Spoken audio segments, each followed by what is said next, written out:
What's up guys, Josh Weidman here. Thanks for joining me for today's video. Today I want to talk about dealing with tenant complaints. We're going to start this. I want to tell you a little bit of a story about a recent tenant phone call that came into our office and kind of how we handled it, and I want to use that as a jumping off point. So we had some really cold weather here in the beginning of January and the December of this year, and man, it was stinking cold. We had temperatures on the thermometer dropping to 5-6 degrees. With the wind chill, we're going below zero. Well, we got a phone call from a turnkey client, tenant, right? And they were concerned because the house was cold. And you know, we had these, electric heaters in the place, and it just wasn't getting the job done. They said it was really cold in there. And so, you know, I was kind of concerned that, well, my gut reaction was, hey, it's cold outside. There's only so much that a heater can do to bring up the temperature. But when I went out to the property, I found that there were, you know, on the first floor of the property was chilly. You know, you go to the second floor and everything's fine. It's nice and warm, and, you know, heat rises and it is what it is.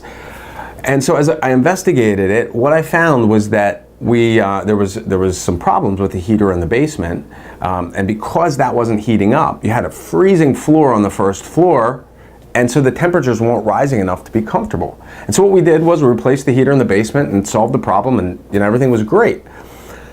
But we get all kinds of complaints from tenants, or comments from tenants, requests from tenants on making repairs or improving the property, things like that all the time. Dealing with them correctly can mean the difference between a tenant that's going to stay for a long time and be, you know, pay their rent on time, take care of the property, and somebody that they just don't care anymore.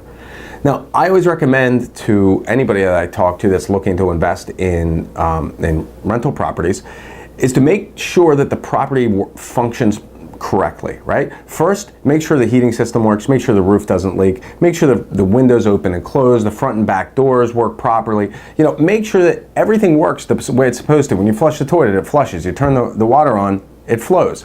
These are important factors to consider. Once you've made sure that the property works correctly, the way it looks is the way it looks. You can improve it, you don't have to improve it, but at the end of the day, you want to make sure that that unit is going to work the way it's supposed to. Now, once a tenant moves into the property, if everything's working properly and working as it's supposed to, sometimes they'll have requests. Hey, you know, I'd really like you to put, you know, to paint the place. I'd really like you to put in ceiling fans or new appliances or this or that or the other thing. Whatever the request is, it's important to kind of look past the actual request and see what they're really asking, because a lot of times these tenants are not really asking for you know, what's coming out of their mouth, so to speak. In this instance, the tenant asked to replace the heaters. You know, well, when I got there, what they really want was to be warm. You know, and at the end of the day, we were able to accomplish that at a whole heck of a better cost than to rip out the heaters and replace everything in the property. So when somebody asks you for ceiling fans, you know, you might want to take it in consideration. You say, hey, why are you looking for ceiling fans? Well, it gets warm in here. I just like the circulation. I like this. I like that. Was this going to make the difference between the tenant staying another year or 2 years? You know, $500 to buy a couple ceiling fans and install them? That might be a pretty good investment. You got to take that in consideration when you're discussing it with them. Other times, their requests are just absolutely ridiculous. You got a floating floor, and it creaks a little bit or moves when somebody walks on it. Hey, that's going to happen. I'm sorry, there's nothing we can do about it. It's the way, you know, it's an old house. You're going to have creaking floors from place to place. But that's not to say that the floor should be buckling. You know, that's a different conversation.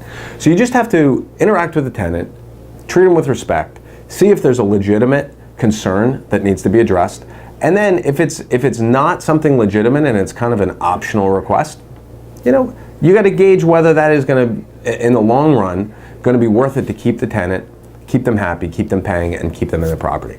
All right, so that's it. Take these things into consideration when you're talking to your tenant on their next complaint or request. That's all I got for you today. Thanks so much for joining me. Until I see you again, I wish you the best of luck in your real estate investing. Take care.